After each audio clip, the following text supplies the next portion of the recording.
My name is Chloe Jackman of Chloe Jackman Photography. My husband and I own our photography business in San Francisco, and this is our 4th ESPnW. Shout out to KJ for bringing us in 4 years ago.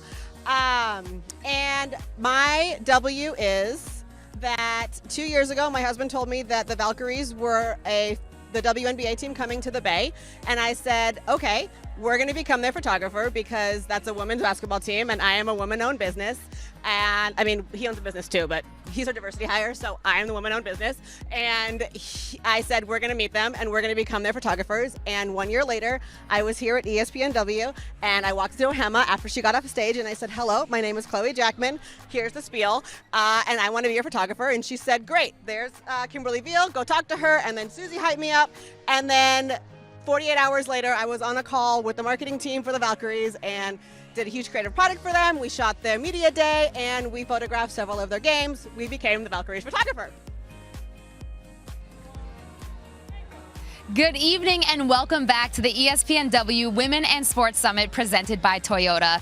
Thank you so much for sharing your W moment. I have to share mine. I went to the kickball game earlier today. Y'all, it was the most competitive thing ever. I thought I was back in summer camp. There was a winner. Sorry, Susie, it's not going to be you. It was Elle, Duncan, and Christine Williamson that were co-captains. Elle's probably going to talk about it tonight for sure. But we have a jam-packed night. We're so excited to finish it off with a bang. So first we got our GSMPs in the house, and then we're going to finish off with a conversation between Sarah Spain and Maren Morris before she takes the stage as a Grammy award-winning artist and finishes off the night. So we're going to celebrate with singing and dancing. I can't wait for The Bones. That's my favorite song of hers. Make sure to tag us, hashtag ESPnW Summit. And Elle Duncan, over to you, babe.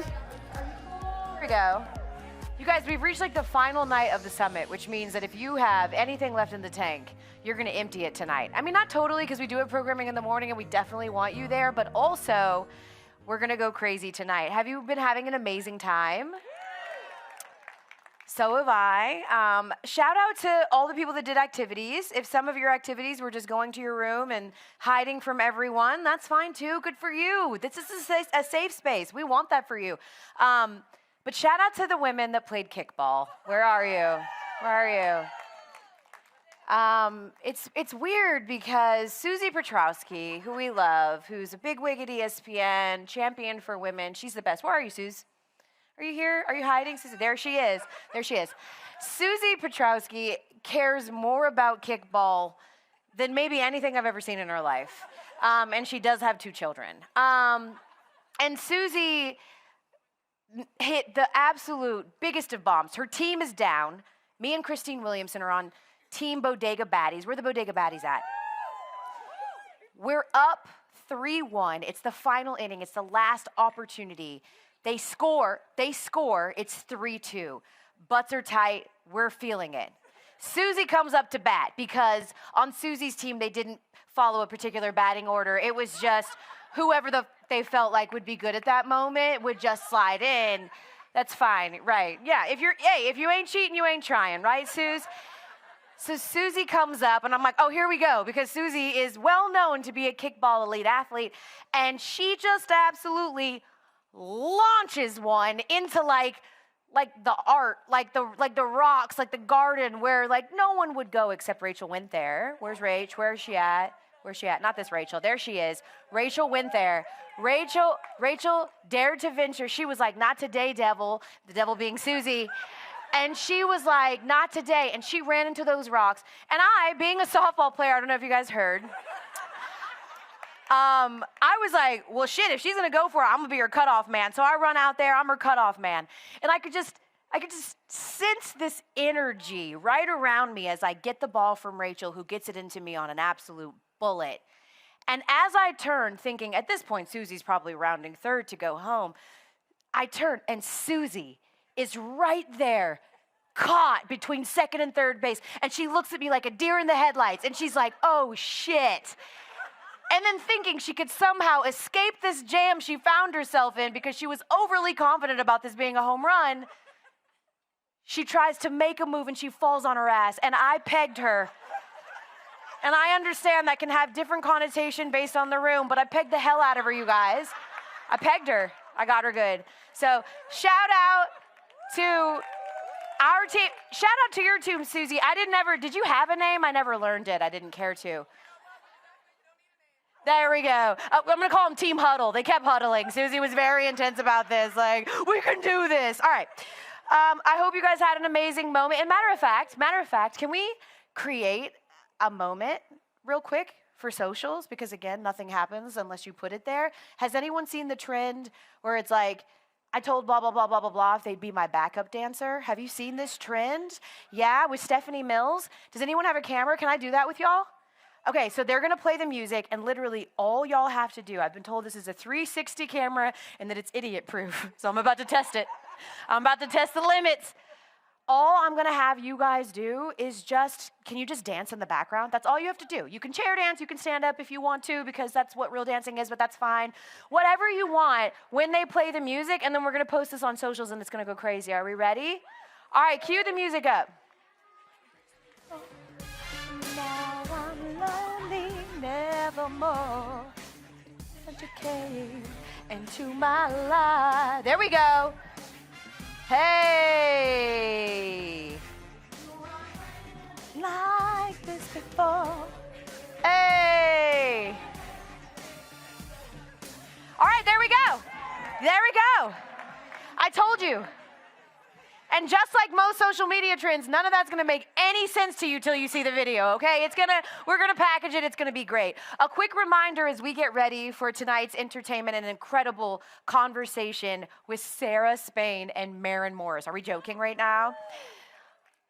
If you ordered a monogrammed Toyota tote bag or travel bag, please pick it up at the RAV4 that was right there at the front entrance. It's a perfect way to scoop it on your way to the party, which, by the way, after this, there'll be directions and all that, will be held like where the restaurant is, where everyone sits on the patio and talks and thinks that people at the table next to them can't hear them. Just saying, don't say like important stuff. It's gonna be there on the lawn, so we ask that you guys come up there. It's gonna be a great time. DJ Technology is going to be spinning. He introduced me and my husband. It's so cute, and so he's been my indentured servant ever since. And with that, we are so excited, before we get to Sarah and Maren, to talk about what I think is personally one of my favorites. And I want to give a big shout out to Julie Foudy, who is working but is normally the one holding this down. We love you, Julie Foudy. You're the absolute best.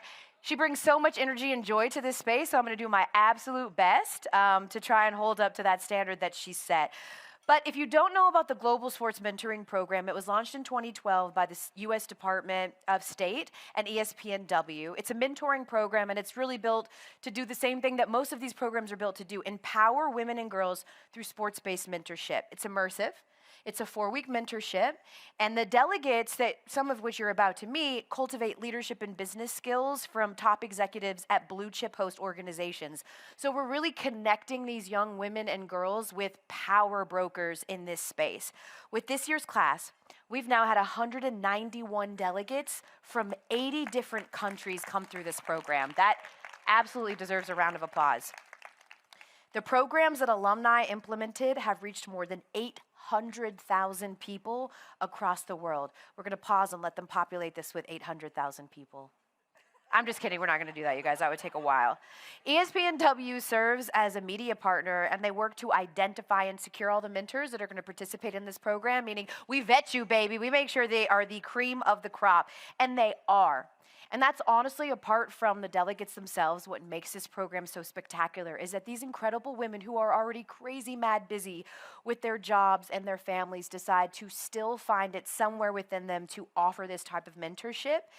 They're from leading organizations, they're helping shape the landscape and the conversation, and they do it just because they know the impact is strong. And one of those people who anybody in the women's sports space knows is an absolute champion is my friend, Julie Edelman.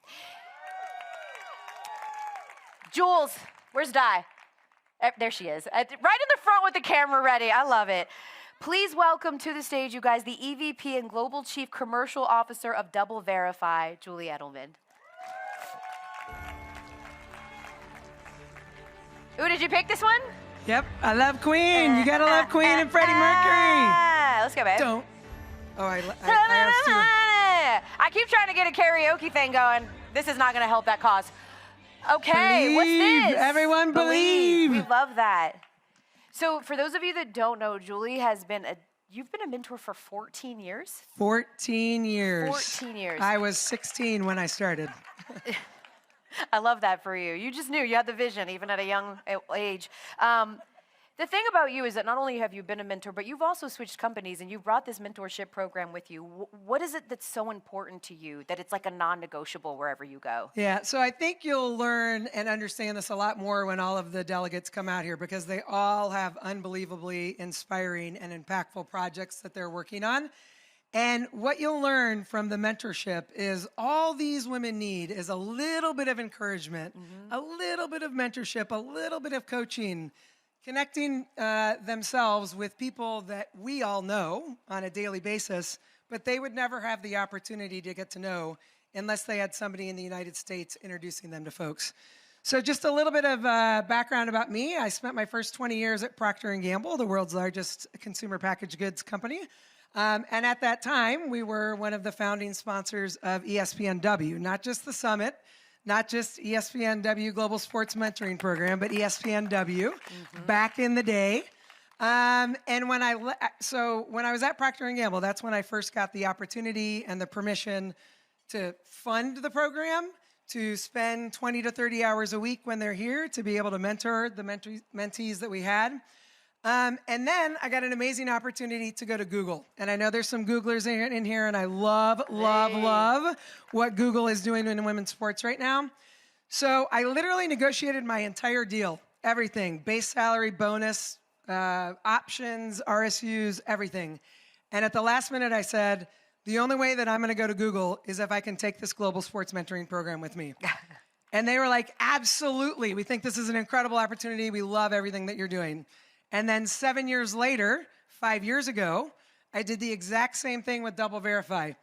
And the really cool thing about this story is that both of these bosses were men. They were men that believe in sports, that believe in women's sports. They did happen to have daughters that participated in sports, but they were extremely supportive, enthusiastic, and absolutely said, yes, let's go to the Global Sports Mentoring Program. Absolutely incredible. Yeah, that deserves a round of applause. Is there like a moment? Hey, can I say one thing? Yeah. ESPnW, it's been 14 years of this program. And Roz said it earlier, and I'm an investor in other women's sports platforms. ESPN has been in women's sports from the very beginning, and they have not wavered. So thank you, ESPN. You know, we have a saying, us poets, true to this, not new to this. And I think Socrates said it, but it's fine. Don't double check that. If you have a favorite moment, Jules, like something that just told you like, oh, what we're doing actually truly matters here, because I do think sometimes we trot everybody out here, and sometimes like you keep in touch and whatnot. But when these people leave, like what's happening? Do you have one of those moments that tells you there's real impact? So again, we have 17 delegates that have been with us. We have 13 from Brazil and 4 from other countries. They're all amazing, and you're going to meet Amanda and Fernanda in just a little bit. Absolutely incredible. But the most recent and super special story, Julia Vigario, who some of you have met, is from Brazil. 8 years ago, she had a dream. She lives in Sao Paulo. Those of you that know Brazil, it is not the safest city. It's not the safest, country in the world. And they wanted a safe space to be able to play soccer. There was not a safe space for girls and women to play soccer. So she had a dream to create an arena for girls and women to play soccer. She worked on that action plan when she was here. She went back. She started a temporary stadium. And then 2 years later, she got major sponsors like Nike and Itaú, which is a bank in Brazil, to fully fund a girls and women's only soccer stadium called Nossa Arena, which means our arena. There are 6 soccer fields. There are volleyball, beach tennis, paddleball, and there's a facility that's about twice this big that people can do barbecues, they can have parties, there's a bar, there's a restaurant. And she invited us to her wedding. Her and her husband got married this summer, and they had a huge party, and they brought people in from all over the community. So there were hundreds of people. They affect thousands and thousands of people every week. So that really brought it home. It was very special. How amazing is that, right? Like, So we say all that to say that the program works and that these women are so inspired by the conversation here, but then they go and they apply that back to be disruptors at their own respective homes. And we're going to meet some of those mentors. Are we ready?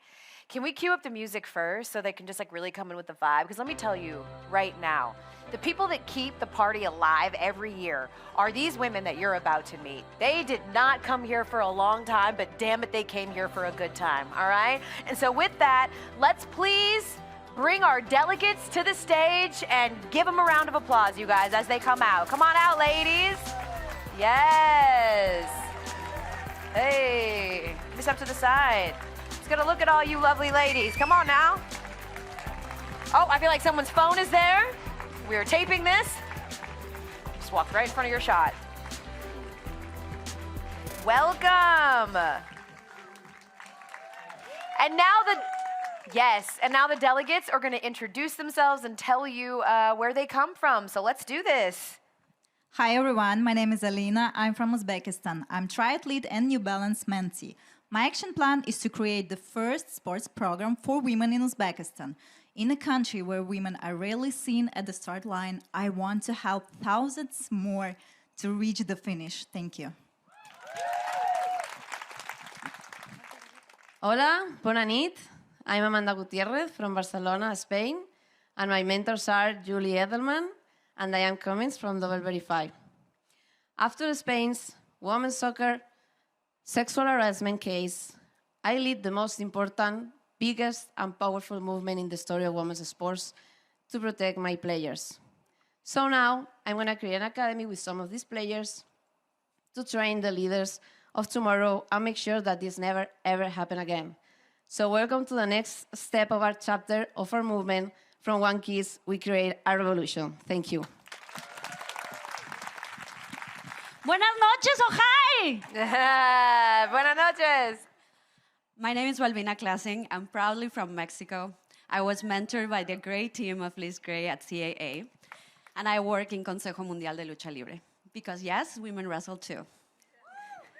My action plan, Mujeres en la Lucha, aims to empower female leadership inside the ring and out, blending sports, community, and culture to write a new chapter for women in Lucha Libre and make sure everyone knows and every woman knows that there's no fight that they can't win. Let's go. Good evening, beautiful humans. I am Barda Uka. I come from Kosovo, former swimmer athlete. I was privileged enough to be mentored by NHL amazing team and Susan Coy, who is here with us tonight.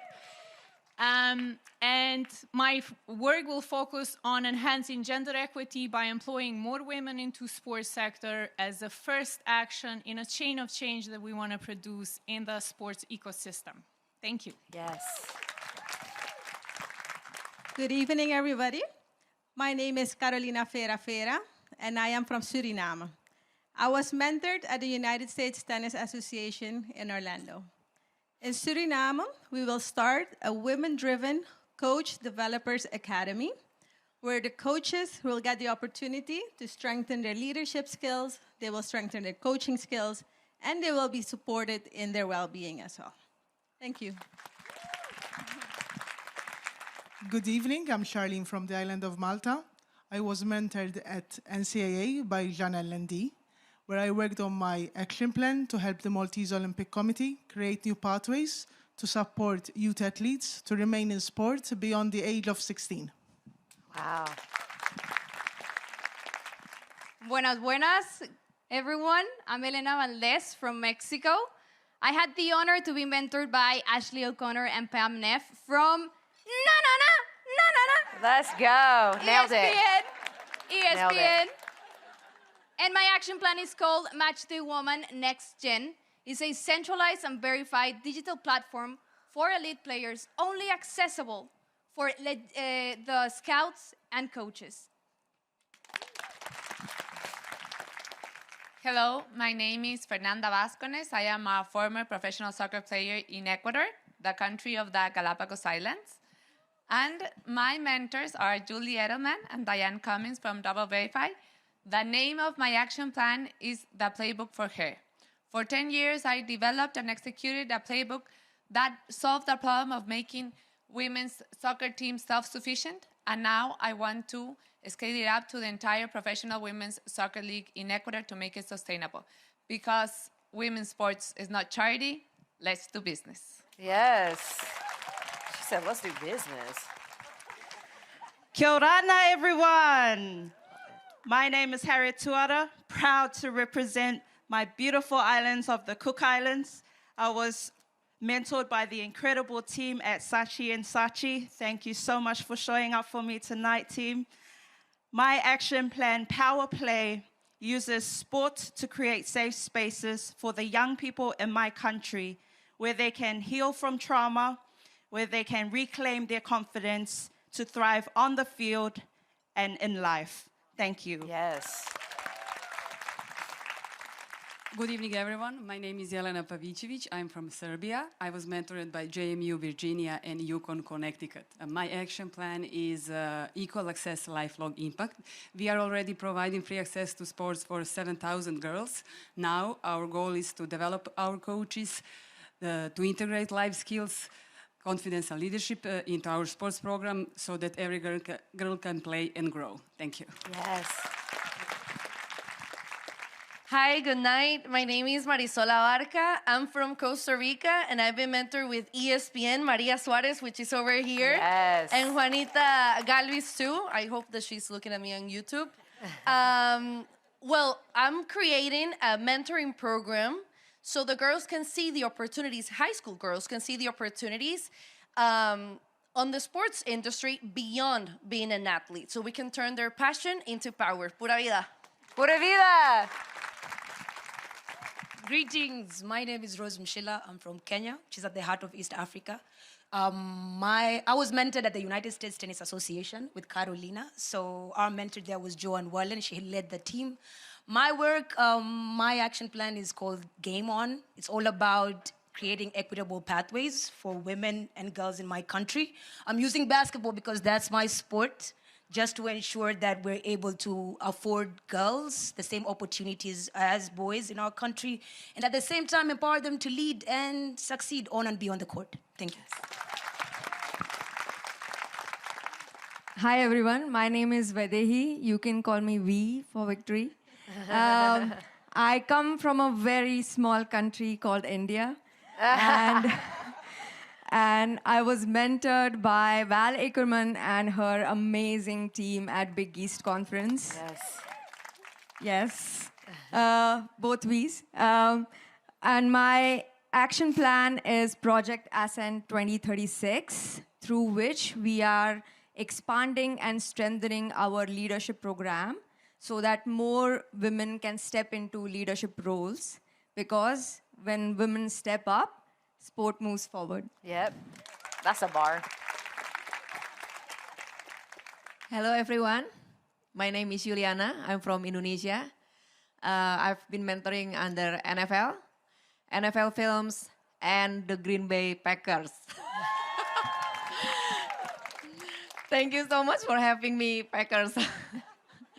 And my action plan is I want to empower up to 1,000 universities girls in my country, Indonesia, because I'm the only one, the soccer club president. So I want to inspire them to can build their career path inside the sports industry in my country, Indonesia. And I will build a holistic sports school for youth development in the long term. Thank you. Fantastic. Just to be clear, your mentorship is over with the Packers already? It's over, right? Right Over. Before the winter started? I want to continue again. Did you plan that? I don't mind. Well done, Packers. They're like, let's leave a really good taste in her mouth and get her out before December. Well done. Ladies and gentlemen, give a big round of applause to Armentees. And yes, you can stand for them. Because again, think about the courage to leave their country, to disrupt in their country, to come on this stage in front of all of you where English is not their first language and tell you about themselves and their passion and their purpose. Like, you are incredible, and honestly, you're the heart of this summit every single year. This is such a highlight. It's inspiring to see all of you changing the world, quite literally. We get to, because of all of you, when we say change the world, it's not hyperbolic. Like, we're watching and witnessing it right here. So thank you for everything that you're doing in your respective homes, and thank you for being here with us.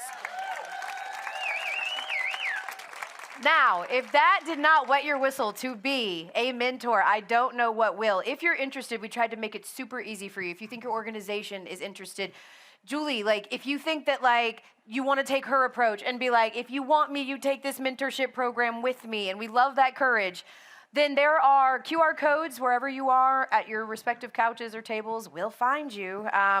There's a lot of research that we can provide for you. We'll make it as easy as possible, but as you see, it makes a major impact. So one more time, ladies, thank you so much. And I mean it when I say I expect to see you all at the party, right? Like, you guys really hold the party down, you know? We also take requests, so like, you take a picture. Okay, can we crunch in real fast and do the thing where, can we play music while we take the pictures to make it just a tad less awkward? Perfect. Cheerleader pose in the front, yeah. Here we go. Hey, yeah, you better get in the front.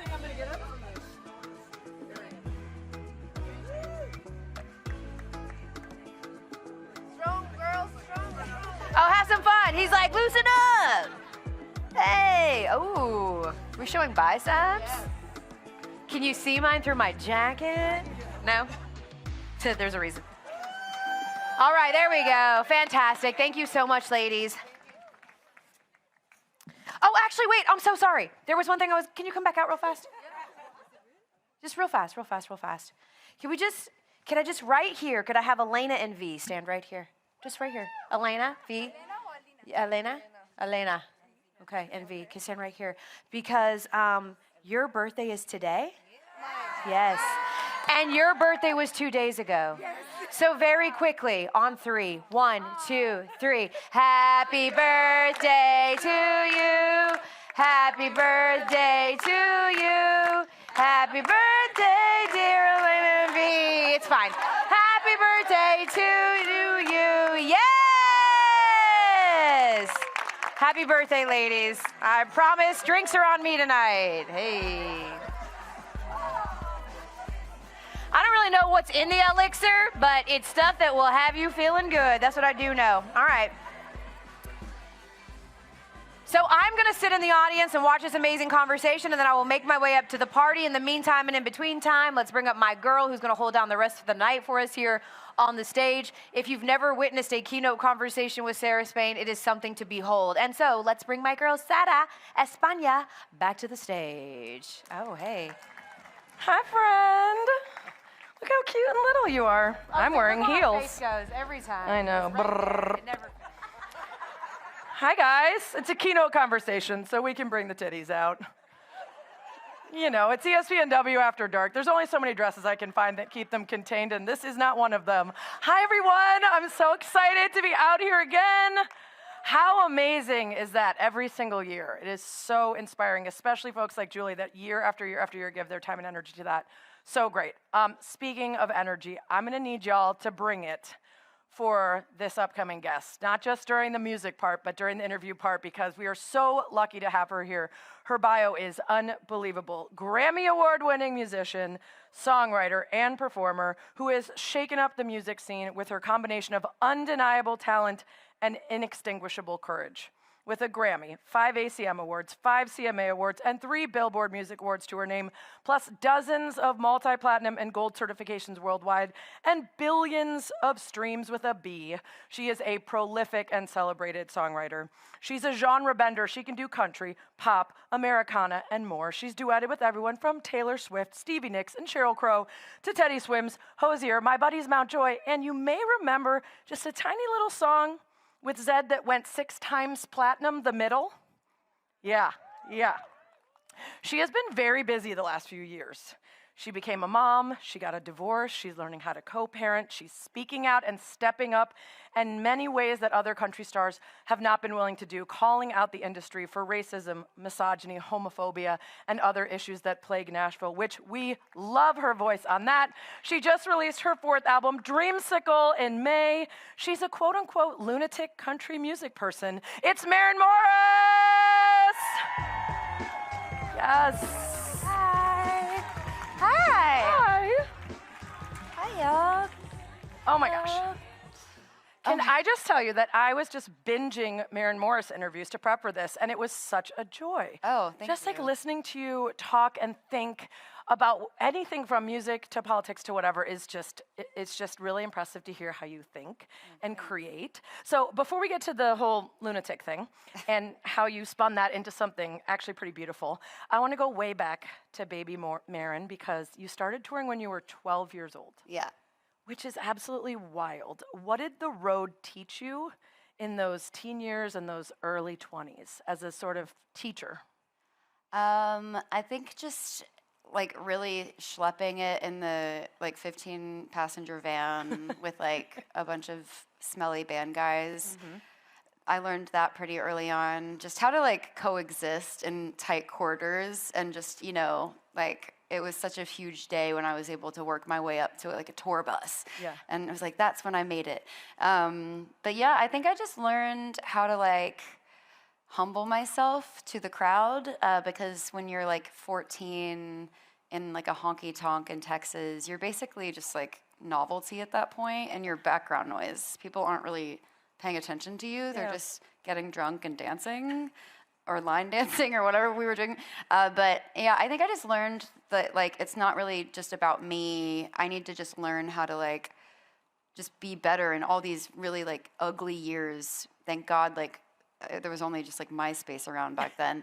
But yeah, just like work my craft. And like by the time I moved to Nashville when I was 23, I had all this road experience that a lot of my like fresh peers that were also moving to Nashville to be songwriters didn't have. They had just, you know, graduated college, and this was their first time really, you know, performing or anything like that. And I was, you know, it had old hat by then. Yeah, I was a seasoned vet at that point. But you go from that to like the crazy big kind of tour, the Keith Urban, where you're opening for him. What did you learn from someone like that, watching like a vet do their thing? I think just, even though I had grown up touring, I did not obviously understand the scale of like an arena or really large amphitheaters. So I think just also learning how to be on a tour. I was the first opener. There was a direct support opener after me. So I think I only played 20 minutes of my set in the blazing heat at 7 p.m. But it was so fun. Like my band and I at the time, it was our first really big tour to ever do. So I feel like we were just blowing it out every night. Like after our show, we would like get way too drunk, and all the people that had been out on the road, you know, in this capacity before, they were like, "Oh, you kids." Yeah. Now we're not like, gonna last. Now we're a little bit more boring. But I think I just learned also from Keith, because he's just got so many hits, and the people that he tours with, like that, you know, his you know, production management, all of that, like, and his band at the time, like they had all been with him for over like 15 years. So he really had like an established organism happening. Yeah. And I just feel like they made so much space for us. And it was still the best catering I think I've ever had on a tour. We still talk about it. And I just learned, Not a like... Vegemite? No, yeah, I mean, maybe he has it on his bus or Yeah. something, but no, it was this company in Nashville called Delegate. It's just like always the best catering. I on love a that you tour. still remember. Yeah, Because I mean, I guess if you do have to eat that just night in and out, like it better be good. I know, it's like such a special thing, because everyone just hangs out in catering all day until your show, basically. Yeah. So yeah, that's where all the, what's it called, like the water cooler chat happens, is catering on Yeah. tour. But yeah, and he also just has so much energy. He's shooting to the back of the room, like the cheap seats. Yeah. I think I learned just how to be on the road, like from that tour from him. Well, you're now a single mom touring, so I imagine it's a little bit different. What's the biggest thing that you have to do now when you're on the road with a kid, coordinating co-parenting and coordinating being both the performer that everyone shows up to see and the mom? I think just brace myself for it's going to be a much longer day than it used to be, because by the time my son, who's 5.5, goes to bed, now he can kind of stay up for the show, because I've made on my headline run like them move my set time earlier, because I'm like, I'm too old to be doing a 9 p.m. set time at this rate. But no, it's so fun, because he's been out with me since he was 2, because he was born at the beginning of COVID, we couldn't tour for 2 years. So when I went back on tour, you know, he had his little crib bunk that we had set up on the bus for him, and he's grown up out there with me. But I have help, and they help coordinate a lot of my life. And like, obviously now that I share him with my ex, like, we are really good communicators with this crazy job I've got. But no, it's fun having my son out on the road just because he like brightens everyone's day. Yeah. Sometimes when you're just like, it's show number, 40, you get a little bit like run down, and it becomes Groundhog Day. And I feel like the presence of a kid out there just like gives us so much energy. Well, and it creates a bit of a family on the road too. You've talked about how you've really leaned into community, especially other women, and like asking them for help. So how has it sort of taught you about that old adage, it takes a village? I mean, I'm still like, I have a village, and it's my family is all in Texas. I live in Nashville, so it's really just the people that you choose in your life that are going to be that village. And I love that like more conversations happening about how you have to put in the effort to have the village that is really not entitled to you. Nowadays it's like you have to put in the effort to show up to the party, show up to the events, and like wrap your arms around people, because if you just... No couch rot all day. Yeah, Every or once like in a while. someone was saying like, inconvenience people. Like, be like, can I get a ride to the airport? Just like, yeah. I mean, it's like a quote, or it's like, inconvenience is the price of community. And I think that's so true, especially like when you are sort of a transplant in a city where you're not from. You have to like build those relationships. And so I'm lucky I have a lot of women in my friendships, and also my team out on the road that are mothers, and my son's godmother is out on the road with me as well. I have my nanny who rocks and like makes our life go. But yeah, I mean, you definitely have to lean on people, because it would be terribly tough to do it as like a single parent in any capacity. But you were touring with the Chicks in the UK this summer. 2 summers ago. 2 summers ago, yeah. This is a group that was famously sort of blacklisted by country music. They criticized George W. Bush back in 2003, and then had this moment of reckoning. Was there a catharsis for you, an embrace from people who really understand what you had been through in recent years? Was that tour like healing in a way for you, coming off of some years where you were in the spotlight, really taking on tough issues? Yeah, I mean, I grew up just being obsessed with the Chicks, and they're from Texas. They'd played a lot of the bars and places I had played as a kid, and so I just loved their songwriting and their musicality. They all played instruments so incredibly well that I, other than just them being hot and being badasses in their music videos on CMT, like I just, as 10 or 11, just became obsessed with like the songs that they would write, and also the songs that they would record. They are how I discovered one of my favorite singer-songwriters, Patty Griffin. I feel like they would record people's music that they did not write, but they were fans of, and I credit a lot of my songwriting inspiration of people I'm obsessed with through the Chicks. And so, touring with them, this was 2 years ago, so it's like now I have my son. A lot in my life's changed, professionally, sort of like reconfiguring my relationship with what I consider my country music and my place in that. That's, that blanket. But they definitely I felt really emotional being the opener for them, because I feel like with whatever backlash or, pushback I've gotten for being vocal on activism, or, just standing up for things that I feel are non-negotiable and moral, there's always going to be a criticism of that. Even if you feel like you're completely in the right and there is no debate, I feel like when you're public facing in your job, it's going to be part of it.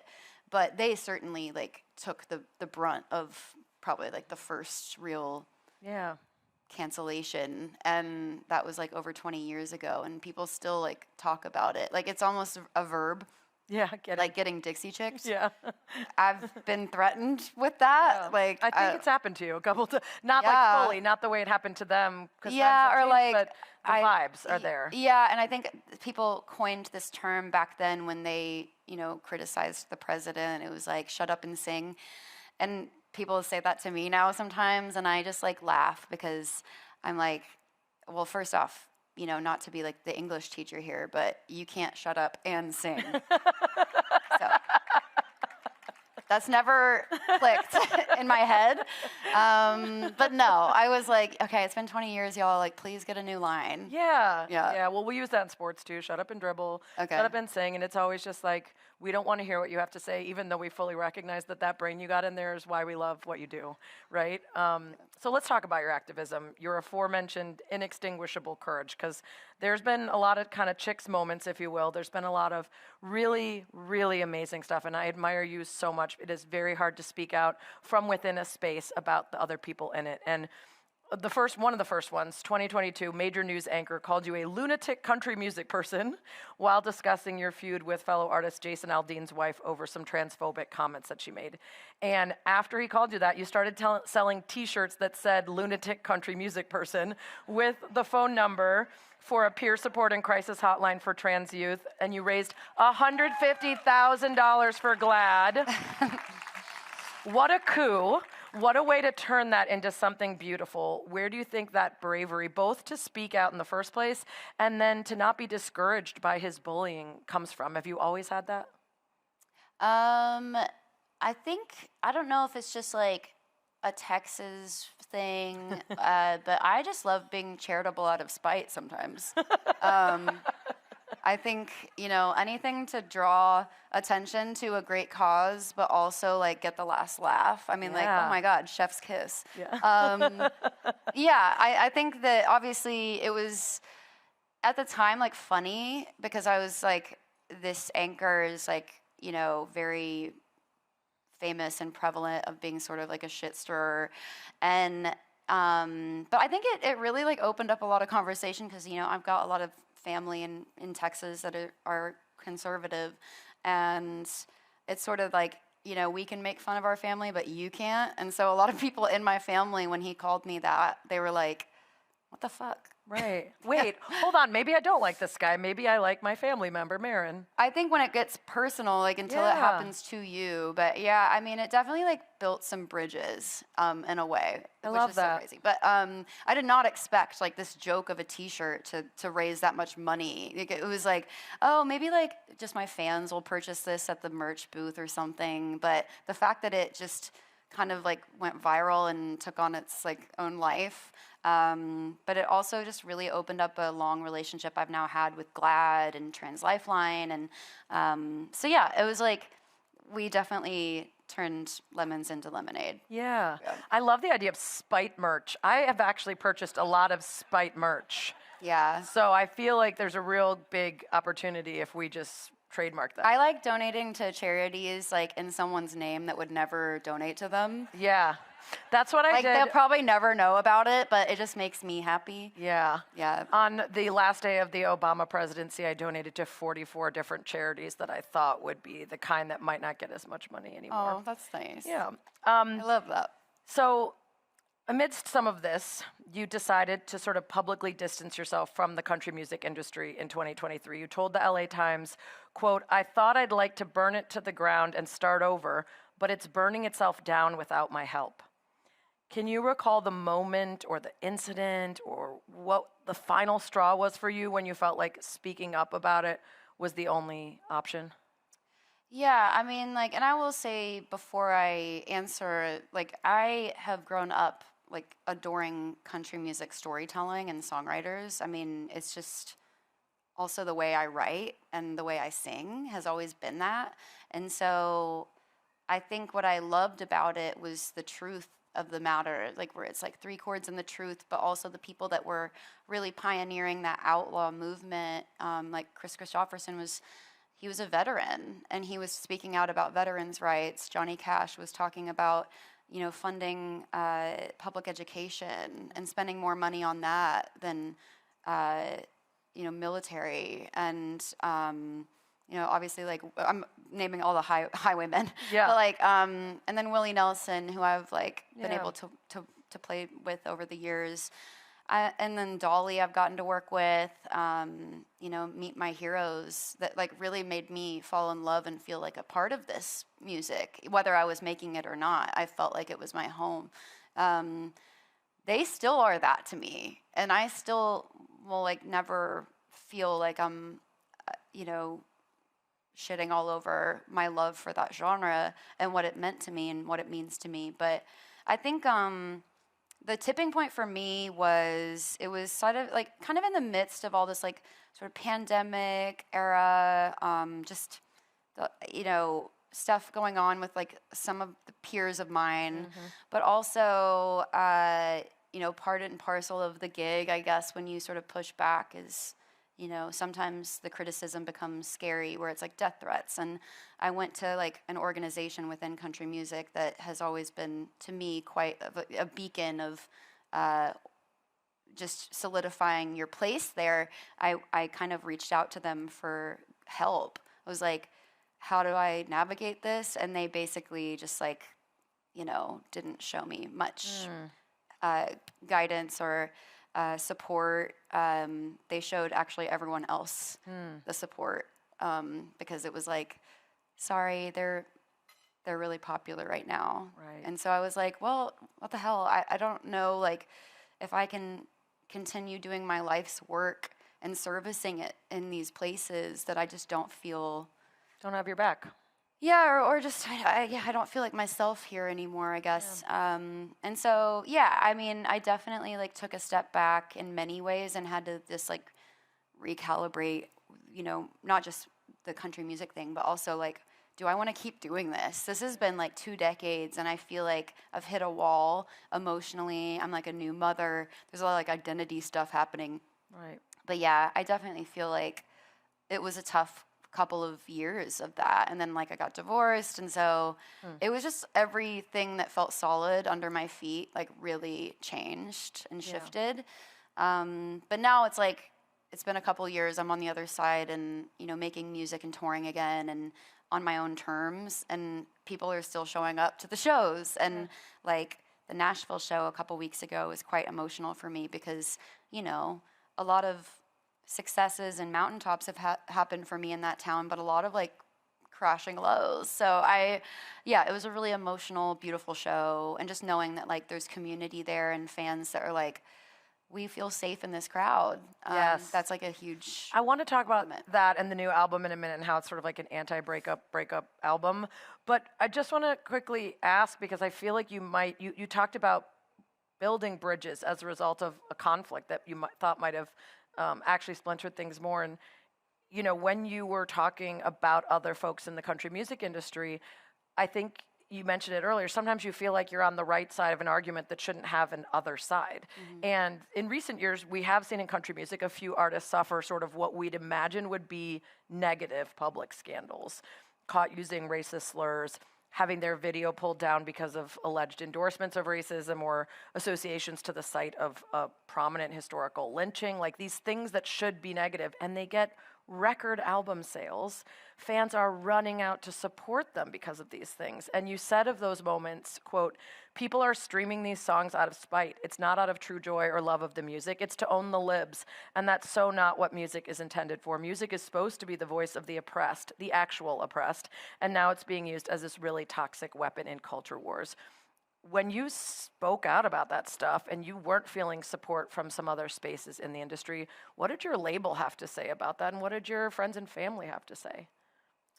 I mean, I actually found more support than, hatred in that moment, because I think it's just when it feels like a pile-on or whatever. And, I stand by what I've said. I do think that it's not just, I mean, maybe like it's a big piece of, culture facing, but the last 10 years have felt like that for all of us.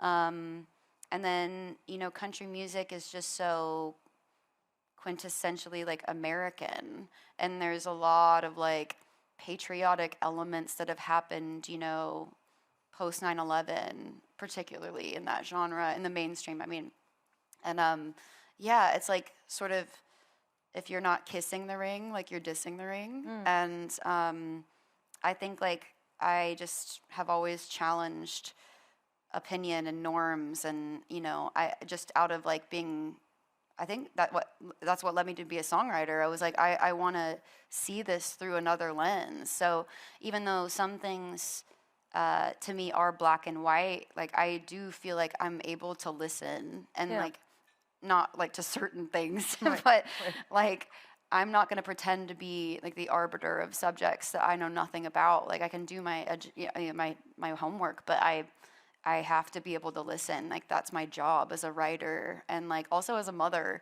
And so, yeah, I don't remember what your question was, but yeah, no, I mean, I think, I mean, you have to be able to listen and still try to connect, even when you can't understand how someone is off where they are and doing the things they do, and even when you don't understand why people would support something just to prove a point. But well, I was saying earlier, like, you know, it's funny, it's a different side of the coin, I suppose, but I'm like donating to charity out of spite. But I was like, you streaming someone that's already like fucking rich, right, out of spite to own like this side in of support things. of their racism, which is well, yeah, and like all hat no cattle is like a term for like some of these fake ranchers that make music. But right.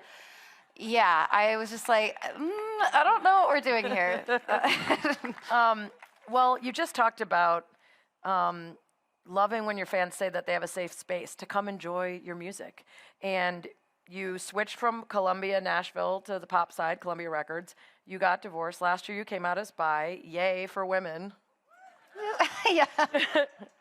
And now you get to create this safe space at your shows. I know you've talked about hearing from gay country music fans and creators, from folks showing up. Like, what does it mean to you to be able to give them this music that you love, that you don't think should be separate from the LGBTQ plus world? I mean, I've always been like an ally in that regard, but you know, now you're an saying the active words- ally? Yeah, I guess I'm in the community. No, but I was starting to see my crowd really diversify and change. Like even 8 or 9 years ago, I was like, even though I was in this mainstream of this genre and like getting, you know, played on the radio, and I won my first Grammy for my song My Church, like I was seeing in my crowd, I was like, the more I'm honest in my songwriting, and also like just, I'm not like media trained, obviously. But just learning the hard way over years, I was like, I think just showing up and like, you know, just speaking up outside of just songs, but like in interviews, it's like I just feel, yeah, like people found you. Yeah, and so they come to the show, and this was before all of this stuff had happened the last 5 years. I was like, people were saying like in like sort of comment threads and at my meet and greets, like, you know, the crowd just feels really safe, and it feels like, you know, not just, you know, LGBTQ, but also like people of color going to a country show, because it's like, you know, especially like in the South, if I'm thinking about those people that like want to go to these shows because they love these songs, but then the fan base and even maybe the town it's in, they have to like think about those things. And, you know, in my position of like a white woman, like I have never had to like worry about shit like that. Right. So I just think like even hearing back from people and meet and greets and whatnot, just like thank you for building a culture in your crowd of just wonderful. Yeah, just like open arms, respecting each other, and feeling safe. I think that's like. Thank you. Yeah. I think ultimately that's like my work in 3-dimensional terms, is like just looking at the crowd and being like, whoa, this, everything that I've, you know, musically made, but also what I've said, has brought these people into a safe environment just to hear some music and, you know, experience this thing with like their fellow human. And yeah, that's like the biggest compliment That's awesome. to me. Yeah. I feel like it's like country music's like the American flag. Like we can't let people take it from all of us. Yeah. And make it their thing and not all of ours. And that is something you're doing. It should be for everybody. Yeah. And Yeah, I mean, I was going to talk about Cowboy Carter because I went and saw Beyonce's Atlanta show a couple months ago, and I always try to catch her on any tour. But this one, for some reason, like I'm just like sobbing through the entire show because she's, you know, she's playing these clips, and she's Beyonce. Yeah. But she's playing these clips of like, you know, kind of the same anchor, talking the same exact shit in a way about her that I had like. And I'm like connecting with her on an even deeper way through my own lens. But I was just like, that was sort of a take back of like this music was started by Black people and has been like co-opted by white people for the last like 80 years. To exclude them. And I think like just being honest about that and like re-educating or educating people for the first time on it, like myself included in a lot of ways. I was just, it made me feel like closer to music and country music, knowing that she helped make it feel more inclusive over the last like 3 years that she's had that project out. But I was just like, I have to talk about Beyonce. Yeah, of course, we always should. We should be required to talk about Beyonce.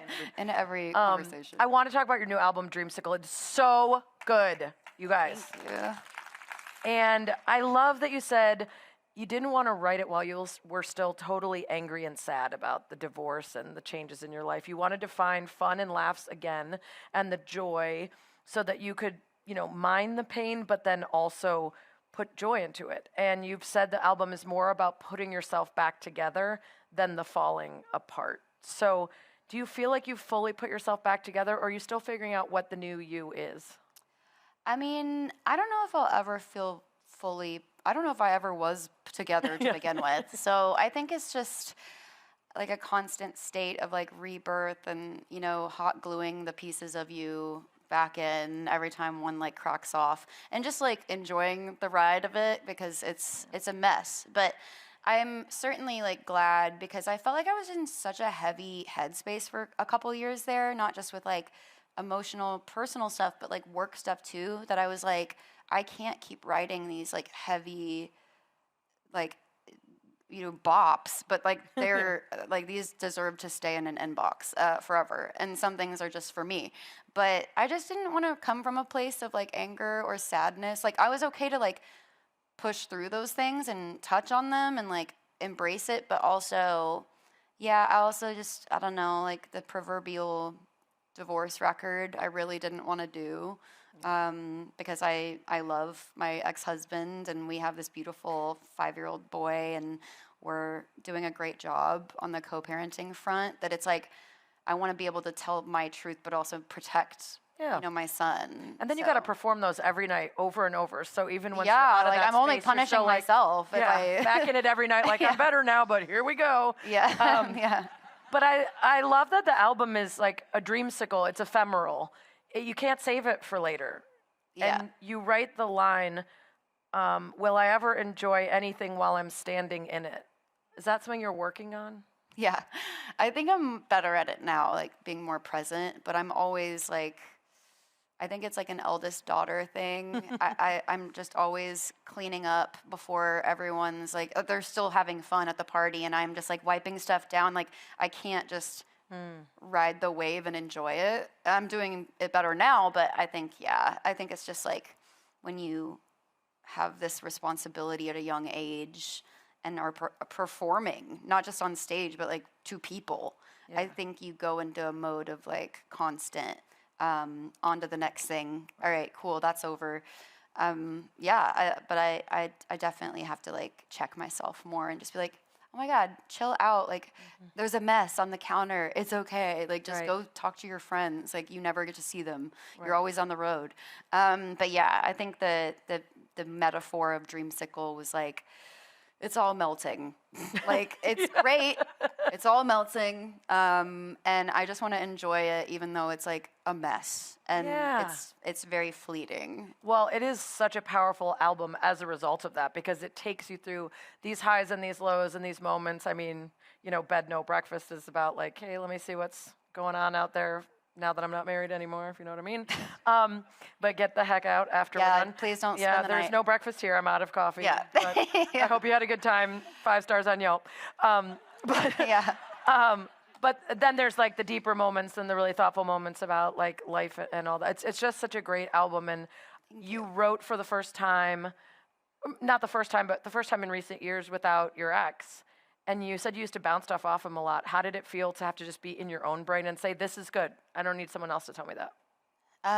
Yeah, it's scary. I think like in a partnership that's, romantic, but also creative in a lot of ways, because we were on each other's records, and I still think he's just an incredible writer. But he was my soundboard for so many demos and stuff. But I think like it was terrifying. But it wasn't just like the making of the record, but it was just like this sort of bittersweetness of like, damn, this is the first album week release I'm putting out, and like I'm going and doing all the press, and like I don't have this rock anymore. Like I'm the rock. And I obviously have people around me that are like still with me and so supportive. But it's definitely like a big adjustment. But now I don't know if it's going to change, but like the thought of being with anyone right now seems so annoying and inconvenient because again, the bed no breakfast thing, I was like, I really don't want you, like, I don't want to wake up next to you. Like, I was like, I really like this being alone. Like, I don't have any cats, but like, who knows what the future holds. But no, I come out as a lesbian, you will need a few cats. Yeah. And a Subaru, and a carabiner. I mean, all are in the Amazon cart. Perfect. Just kidding. I heard you in an interview, I think it was Chelsea Handler, and she was like, and then you came out and you thought she was talking about being bi, but she was going to finish and talk about the activism. And she was like, oh yeah, who cares about that? And you're like, I mean, I care in the sense of like, why would anyone be with a man right now? And I was like, yes, girl, you figured it out. Well, I was like, if you're not bi or gay, like just date one more man. And, and then you will be. Yeah. Yeah. I already told my husband, if it doesn't work out, I'm going to work so hard to be a lesbian. It just seems like a better choice. We are out of time, but I got to ask you quickly because I need to ask about the Highwaymen, because you mentioned the Highwaymen, which was Johnny Cash, Waylon Jennings, Willie Nelson, Chris Christopherson. You formed a super group answer to them. Brandi Carlile, Amanda Shires, and Natalie Hemby and you, which is like, holy, if y'all have not listened to them yet, these songs are incredible. And you said you consider this group like a continuation of the outlaw spirit, of the original, like the country music that meant something to you in that way. Just talk about putting it together. We got the seal of approval from Willie, so I was like, okay, Decent. cool. Yeah, it's a complete, passion project because they started something so genius. But I think, and that was like before I was a mother. Like I wasn't, like all these women had kids in the Highwaymen. And, but we made this record really quickly, but it was, I think just musically, one of my favorite things I've ever done. I love being in a band. I was like, of course I love doing my own thing, but I just love singing harmonies. I love being like not the only one centered in the spotlight. Like I want to share something. I mean, like I love doing both.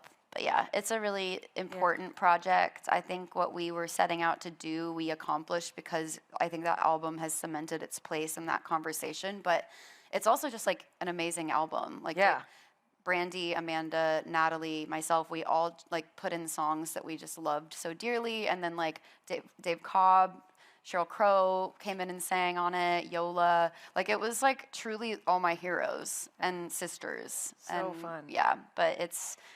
I mean, people ask me, like, when are we going to do the next album? Or like can I ask you that now? Yeah, I mean, I want to so badly. I want to, like, take some time off at the end of next year and just, like, get the girls together in the studio and see like, what we make. But more, please. I miss them dearly. It's so good. It's so good. All right, we're going to let you go back and get prepped to blow our minds with your music. So, everybody, Maren Morris. Thank you. I'm excited to play. Yeah, amazing. So nice to meet you. Yes. Oh my God, amazing. Okay, wait. So do you guys know the Highwaymen? Because this album is unbelievable. You need to listen to it. And I'm so excited for you to hear Dreamsicle. And I was thinking about you two when she was talking, because we've had that conversation about country music. You guys go to those concerts, and I'm like, not my vibe, not my scene. But Maren's concerts are our vibe and our scene, and I want more of those artists to make them spaces that we can all go enjoy and not feel like we're shut out of. How's everyone doing? How are we feeling? Okay.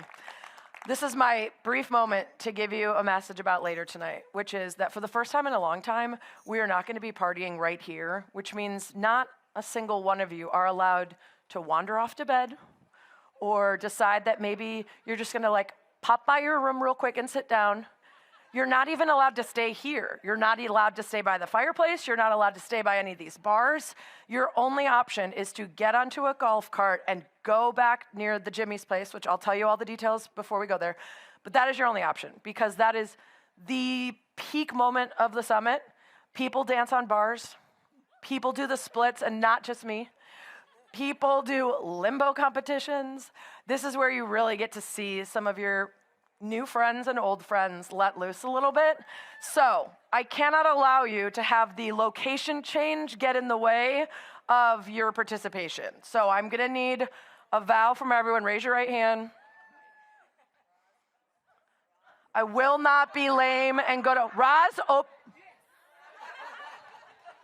Vice President of the dance party. Sorry, Senior Vice President. I don't understand titles. There's so many words in like the biggest titles. It's so annoying. Okay, I promise not to be lame. I'm gonna go to the after party. I'm already thinking about the song I'm gonna request from DJ Elle. Okay, this was a terrible pledge, but you got the point.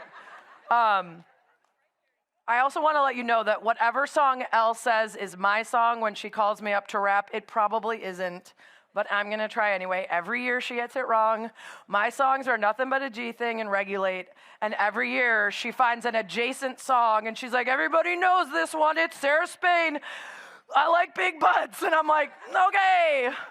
I also mostly know this one, but every year it's a new one that she pulls out and surprises me with. So I'll be ready. If it's Shoop, I'll be ready. If it's What a Man, I'll be ready. If it's a song that came around before some of you were born, I will be ready, is what I'm telling you.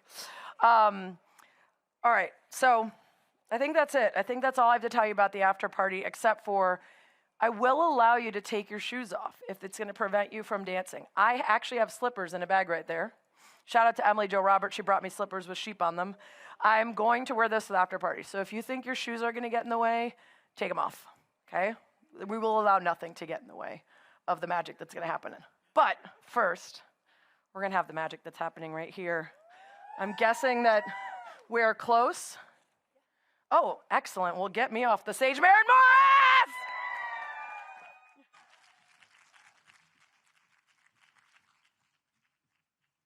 I'm going to lower this because I'm short. Hi, hello. It's good to be back on stage just minutes later.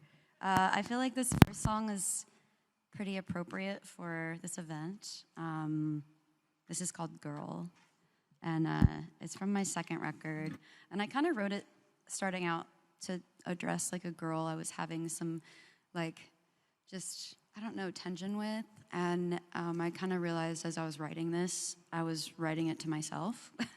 And I needed to just self-reflect. And, but yeah, thank you also for listening so intently. I feel like Sarah and I covered so much in so little time. But yeah, also really quick, this is Erica Fox, Eric Montgomery, and Emmy Cannon joining me this evening. Yeah, are we good? All right, this is Girl.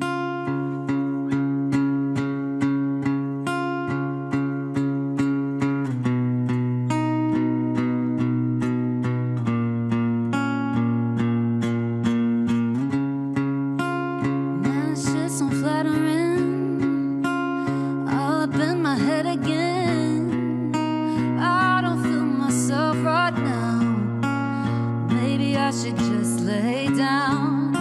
If vanity's my vitamin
hang your head low, don't lose your halo.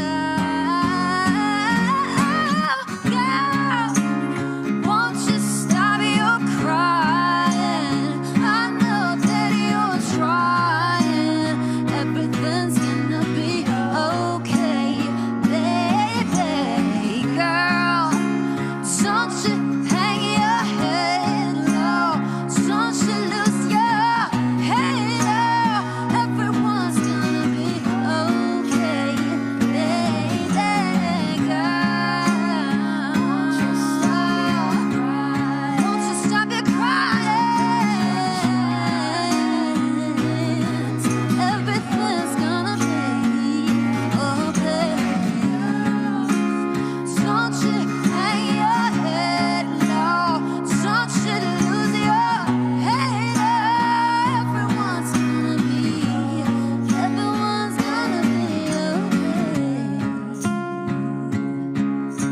Everyone's gonna be okay, baby.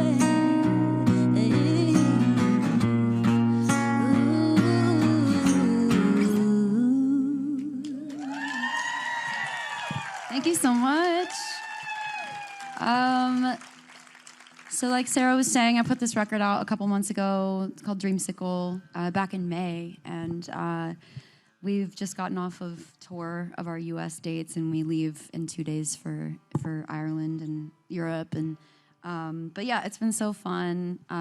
Obviously, like we mentioned, I tried to like see the sunny side of things again by the end of making this album, and just try to like laugh and make myself laugh.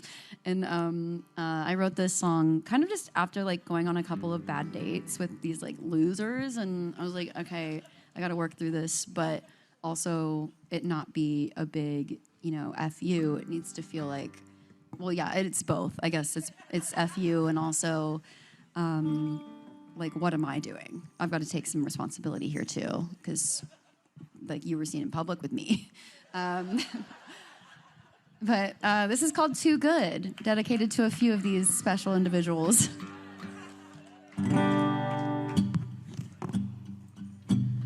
Too good to leave, too bored to stay. That's how the people that love me behave.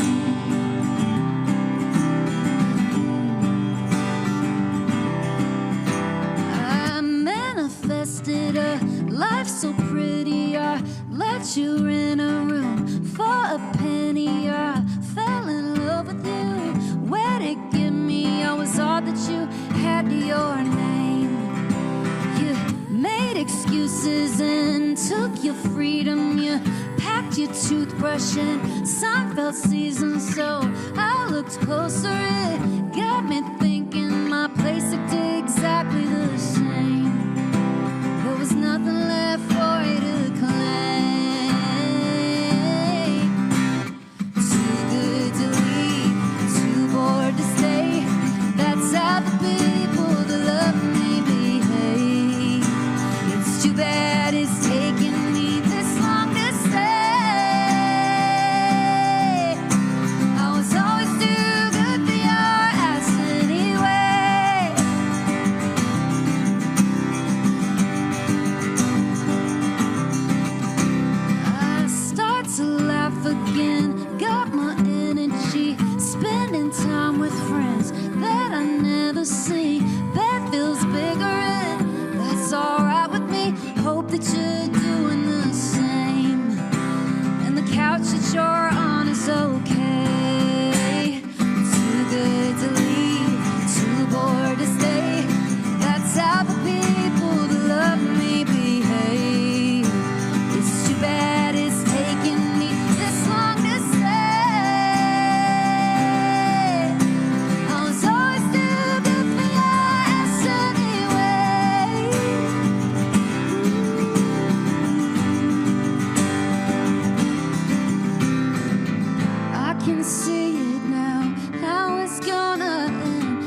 felt the vibe out there that some of y'all can relate.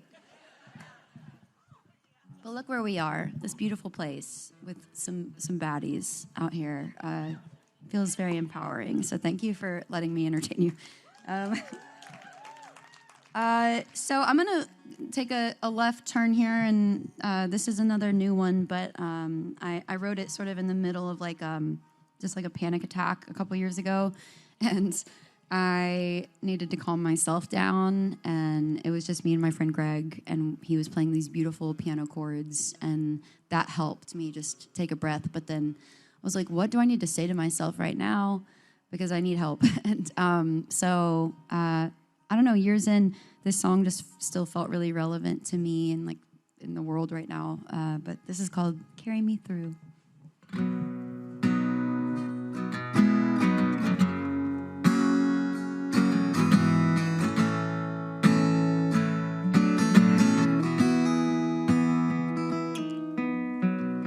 Feels like the worst year's always the one you're in. I haven't heard a hallelujah, but I ain't been listening. I've looked every direction for a good way to climb out. Maybe my reflections ain't one who can help me now.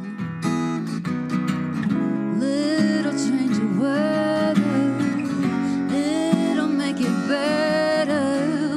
When it finally does, it'll feel like water in the desert. Yeah, I know tomorrow's gonna come, preaching to a choir of one. It's taking me a while, I'll get there soon. Ooh, yeah, I got friends around, plenty of hands held out, but I'm still the one who has to choose to carry me through.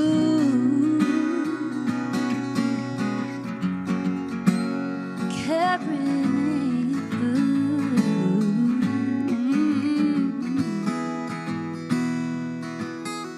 I never let them see me, 'cause I'm prisoner to pride. No one's been too busy, they've been here the whole damn time. Sweetest out is calling, and love was never lost. It's just waiting for my footsteps to finally come across it, even if I'm crawling. Yeah, I know tomorrow's gonna come, preaching to a choir of one. It's taking me a while, I'll get there soon. Yeah, I got friends around, plenty of hands held out, but I'm still the one who has to choose to carry me through. Ooh, carry me through.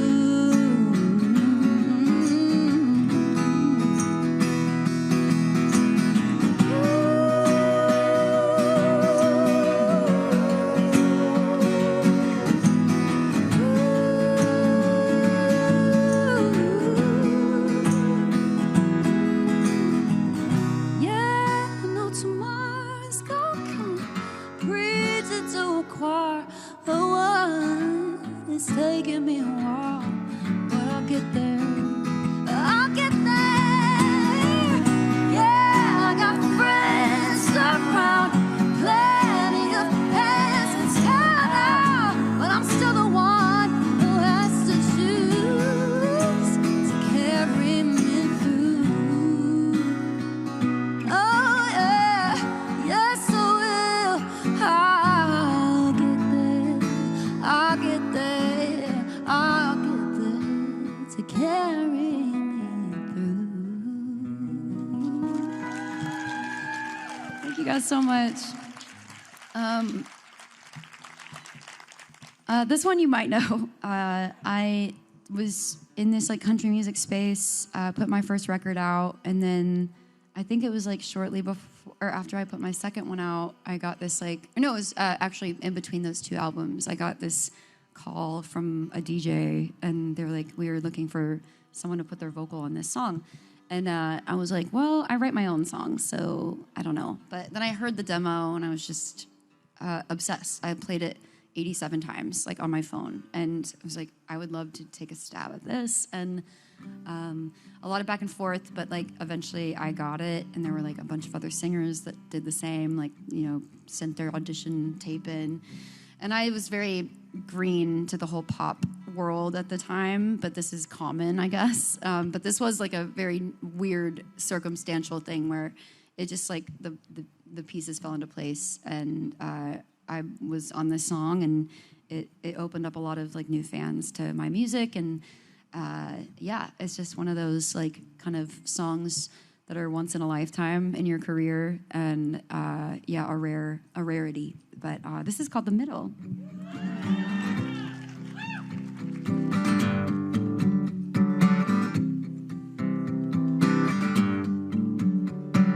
Take a seat right over there, sat on the stairs, say you leave. Cabinets are bare and I'm unaware just how we got into this mess. Got so aggressive. I know we meant our good intentions, so pull me closer. Why don't you pull me close? Why don't you come on over? I can't just let you go. Oh, baby, why don't you just meet me in the middle? I'm losing my mind just a little.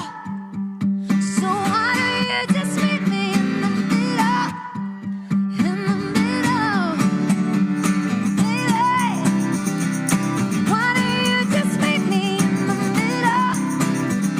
I'm losing my mind just a little. So why don't you just meet me in the middle? In the middle. Oh, take a step back for a minute into the kitchen. Floors are wet and taps are still running, dishes are broken. How did we get into this mess? Got so aggressive. I know we meant our good intentions. So pull me closer. Why don't you pull me close? Why don't you come on over? I can't just let you go. Oh, baby, why don't you just meet me in the middle? I'm losing my mind just a little. So why don't you just meet me in the middle? In the middle. Looking at you, I can't lie. Just pouring out a passion, regardless of my objection. Oh, and it's not about my pride. I need you on my skin. Just come over, pull me in, just. Oh, baby, why don't you just meet me in the middle? I'm losing my mind just a little. So why don't you just meet me in the middle? In the middle, no, baby. Why don't you just meet me in the middle? Oh yeah, I'm losing my mind just a little. So why don't you just meet me in the middle? Oh, in the middle. Oh, baby, why don't you just meet me in the middle, baby? I'm losing my mind just a little. So why don't you just meet me in the middle, in the middle. Thank you. My gosh. Is there an open bar? Stunning. Thank you so much. Okay, I'm going to keep it up and try to play stuff you know now. Even though this next one's kind of a ballad. This is another one of those songs, like it crossed over from country to pop, which is like crazy and also another like very rare thing to do or to have happen. But yeah, I wrote this at the time, like after I got engaged. So it was a love song. And it still is, but during COVID is when it went #1. And so, I don't know, it was just cool as the writer of this song to see it take on this more worldly life. And people be like, I'm listening to this song all the time. It's getting me through like these early stages of the pandemic, and we didn't know how long it was going to be going on. But then like 2 years later, I finally got to tour again and play the song that went #1 that no one got to celebrate at the time. And but yeah, this is a very special one in my body of work. And this is called The Bones.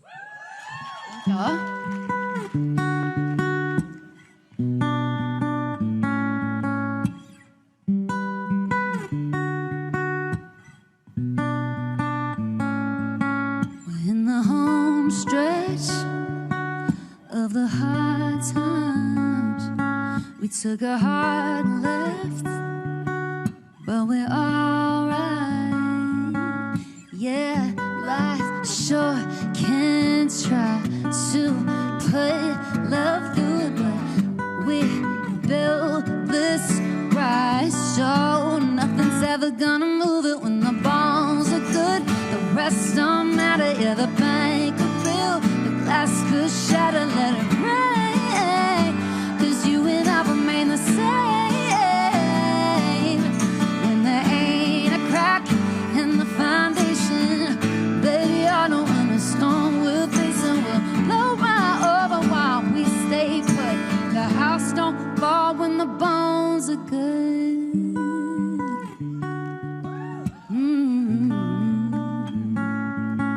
Call it dumb luck, but baby, you and I can't even mess it up.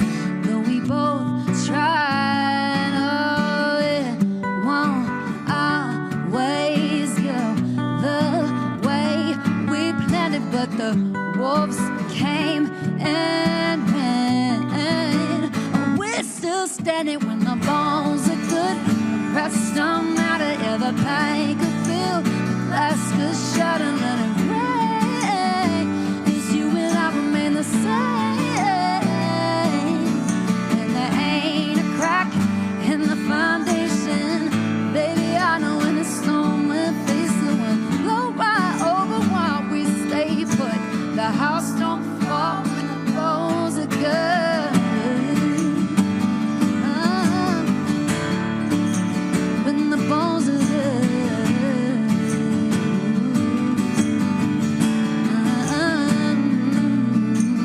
Bones are good, the rest, baby, it don't matter. Pain could peel the glass could shatter. Bones are good, the rest don't matter. Pain could peel the glass could shatter. When the bones are good, the rest don't matter. Yeah, the pain could peel, the glass could shatter. Let it rain, 'cause you and I remain the same. When there ain't a crack in the foundation, baby, I know when the storm we're facing will blow right over while we stay put. The house don't fall when the bones are good. Ooh.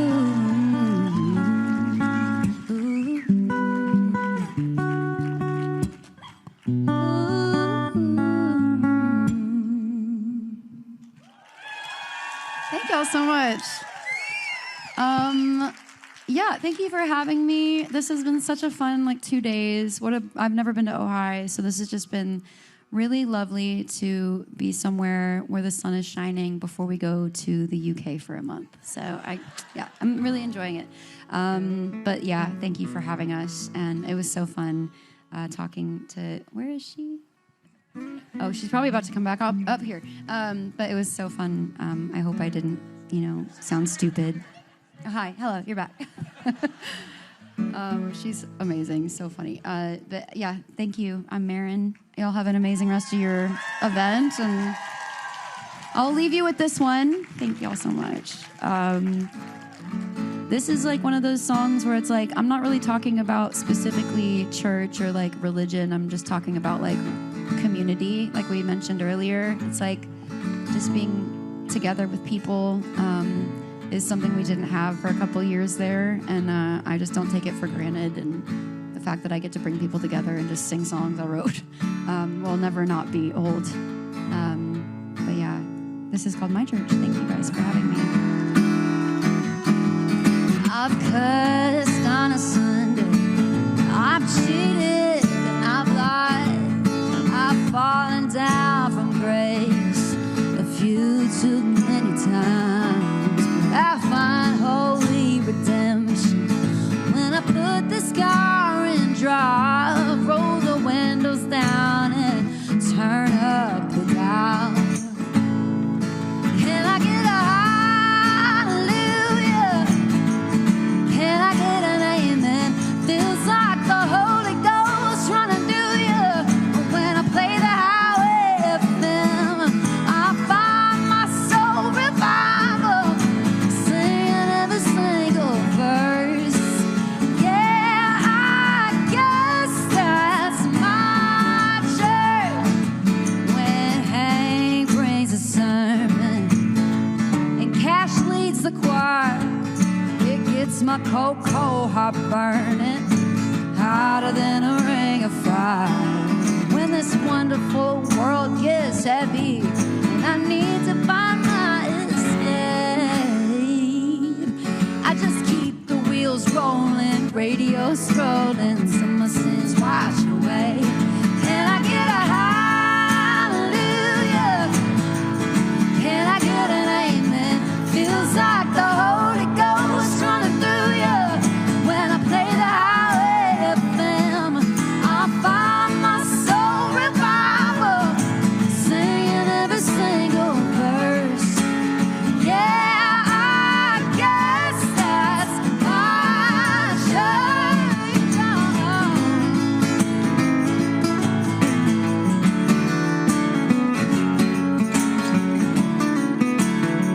All right, ESPN women, we're gonna clap together, right?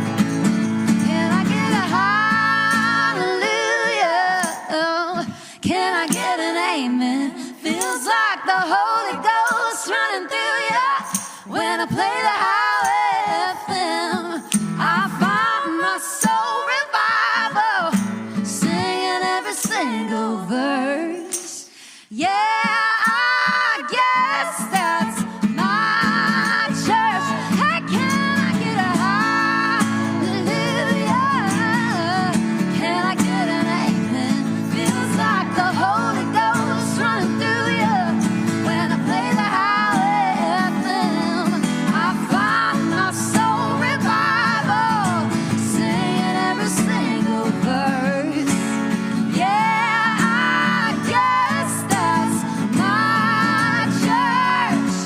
Oh yeah, I guess that's my church. One more time. Yeah, I guess that's my church.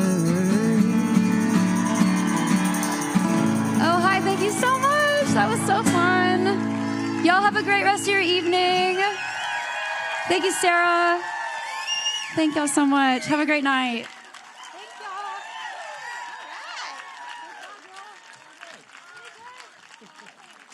Amazing! Oh my gosh.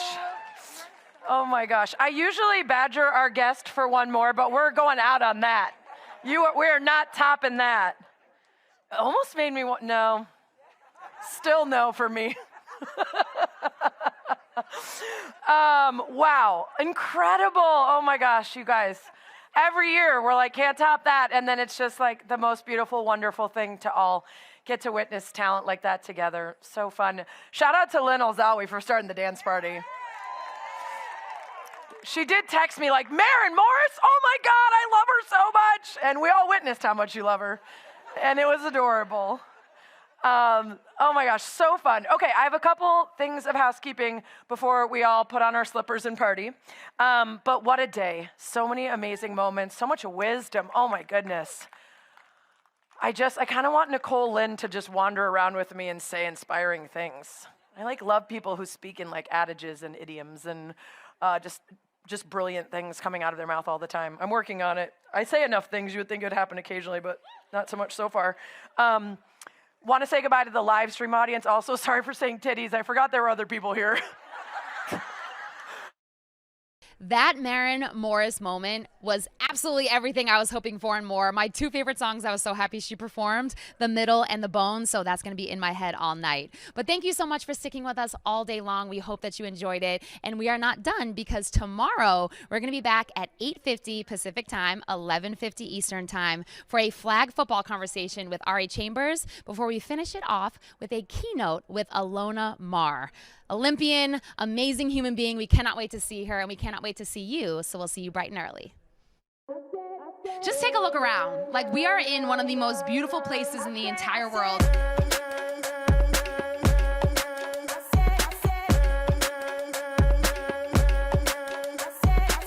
On behalf of AUSL, we want to present you with the golden ticket. I have my own jersey. I'm literally gonna cry. You don't understand.